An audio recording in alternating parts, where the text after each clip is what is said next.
The United Nations stands ready to support all genuine efforts to that end. I thank you very much. I thank Ms. Nakamitsu for her briefing. I now give the floor to Mr. Roger Waters. Here I am. Madam President, Excellencies, distinguished members of the Council, ladies and gentlemen, I feel profoundly honoured to be afforded this singular opportunity to brief Your Excellencies today. With your forbearance, I shall endeavour to express what I believe to be the feelings of countless of our brothers and sisters all over the world, both here in New York and across the seas. I shall invite them into these hallowed halls to have their say. We are here to consider possibilities for peace in war-torn Ukraine, especially in light of the aforementioned increasing volume of weapons arriving in that unhappy country. Every morning when I sit down at my laptop, I think of our brothers and sisters in Ukraine and elsewhere who, through no fault of their own, find themselves in dire and often deadly circumstances.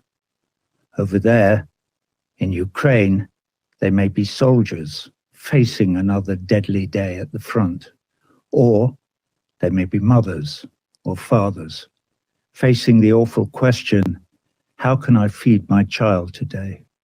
Or they may be civilians, not knowing that today the lights will go out for sure, as they always do in war zones, knowing that there is no fresh water, that there is no fuel for the stove, no blanket, just barbed wire and watchtowers and walls and enmity.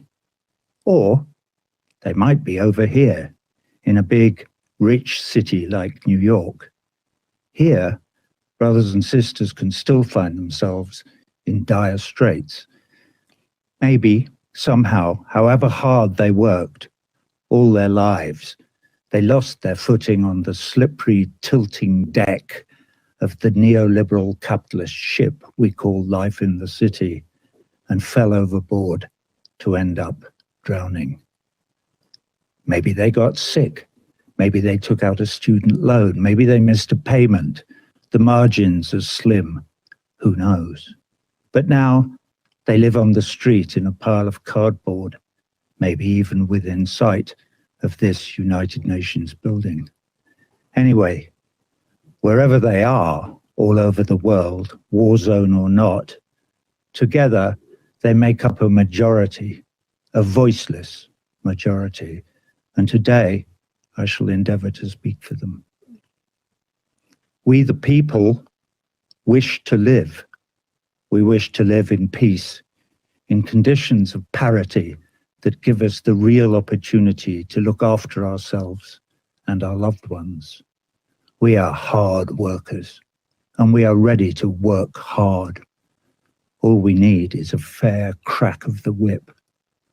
Maybe that's an unfortunate choice of idiom after 500 years of imperialism, colonialism, and slavery. Anyway, please help us. To help us, you may have to consider our predicament, and to do so, you may have to take your eye off the ball for a moment, to put your own goals momentarily to one side. What are your goals, by the way? And here maybe I direct my inquiries more to the 5 permanent members of this council. What are your goals? What is the pot of gold at the end of the rainbow? Bigger profits for war industries, more power globally, a bigger share of the global cake? Is Mother Earth a cake to be gobbled up? Does not a bigger share of the cake mean less for everyone else? What if today, in this place of safety, we were to look in another direction, to look at our capacity for empathy, for instance, to put ourselves in others' shoes, like right now, for instance, the shoes of that chap on the other side of this room, or even the shoes of the voiceless majority, if they have any shoes, that is. The voiceless majority is concerned that your wars, yes, your wars, for these perpetual wars are not of our choosing, that your wars will destroy the planet that is our home. And along with every other living thing, we will be sacrificed on the altar of two things: profits from the war to line the pockets of the very, very few, and the hegemonic march of some empire or other towards unipolar world domination. Please reassure us that that is not your vision, for there is no good outcome down that road. That road leads only to disaster. Everyone on that road has a red button in their briefcase. And the further we go down that road, the closer the itchy fingers get to that red button, and the closer we all get to Armageddon. Look across the room. At this level, we're all wearing the same shoes. Excuse me. So, back to Ukraine. The invasion of Ukraine by the Russian Federation was illegal. I condemn it in the strongest possible terms. Also, the Russian invasion of Ukraine was not unprovoked. So I also condemn the provocateurs in the strongest possible terms. There, that's got that out of the way.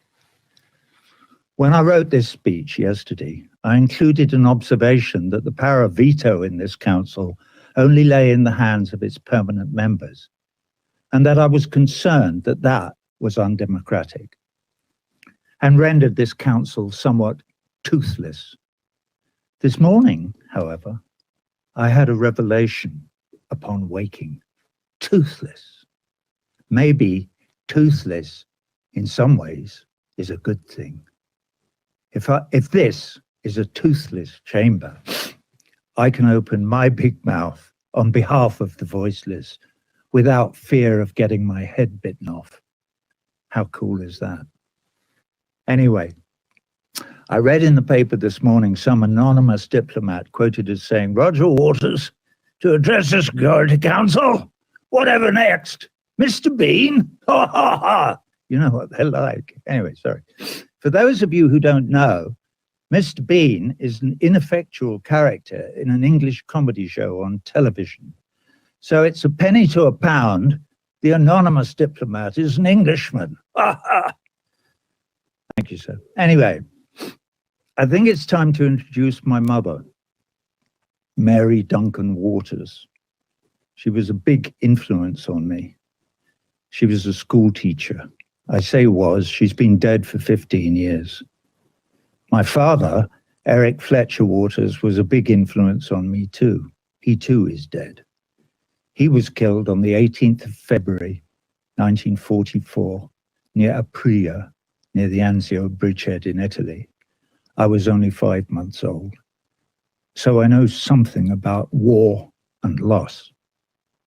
Anyway, back to my mum.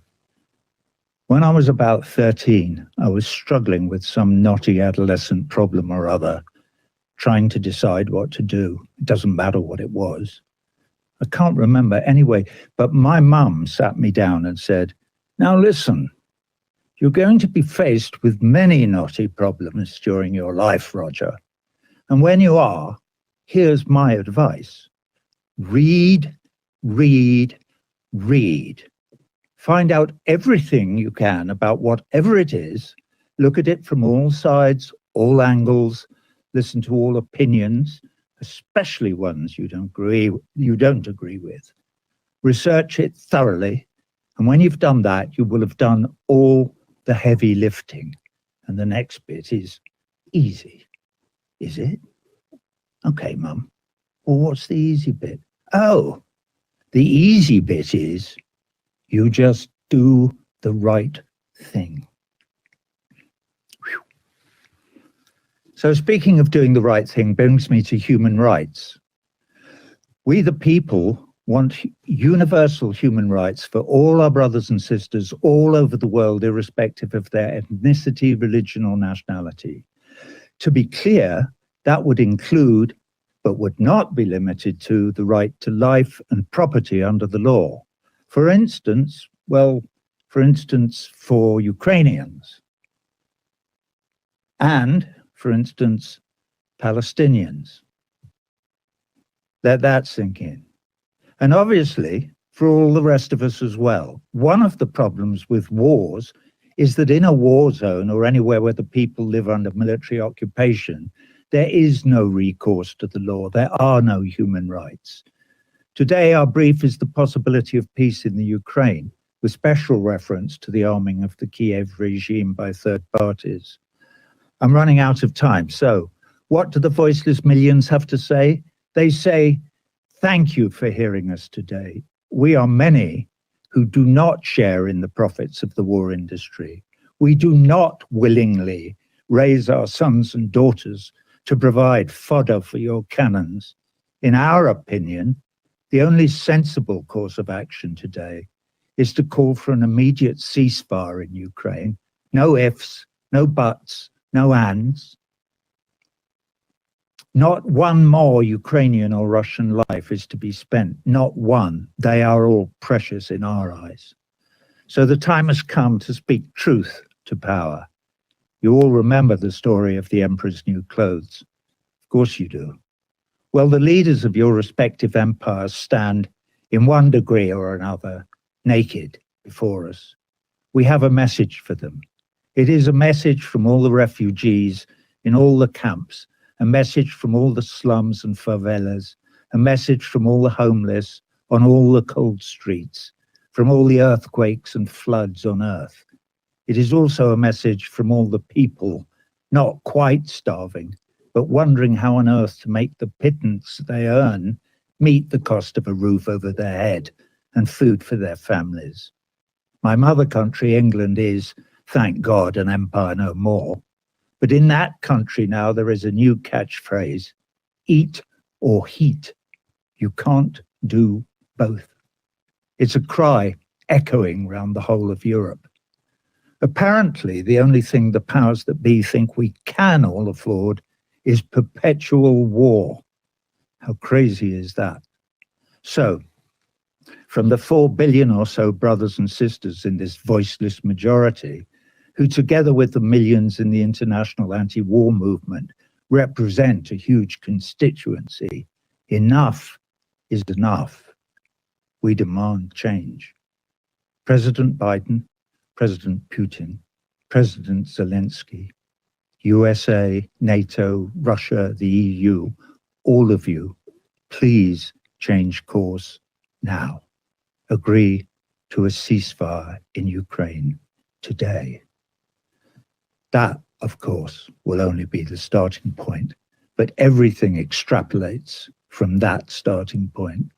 Imagine the collective global sigh of relief, the outpouring of joy, the international joining of voices in harmony singing an anthem to peace. John Lennon pumping the air with his fist from the grave. We've finally been heard in the corridors of power. The bullies in the schoolyard have agreed to stop playing nuclear chicken. We're not all going to die in a nuclear holocaust after all. At least, not today. The powers that be have been persuaded to drop the arms race and perpetual war as their accepted modus operandum. We can stop squandering all our precious resources on war. We can feed our children. We can keep them warm. We may even learn to cooperate with all our brothers and sisters and even save our beautiful planet home from destruction. Wouldn't that be nice? Your Excellencies, I thank you for your forbearance. I thank Mr. Waters for his briefing.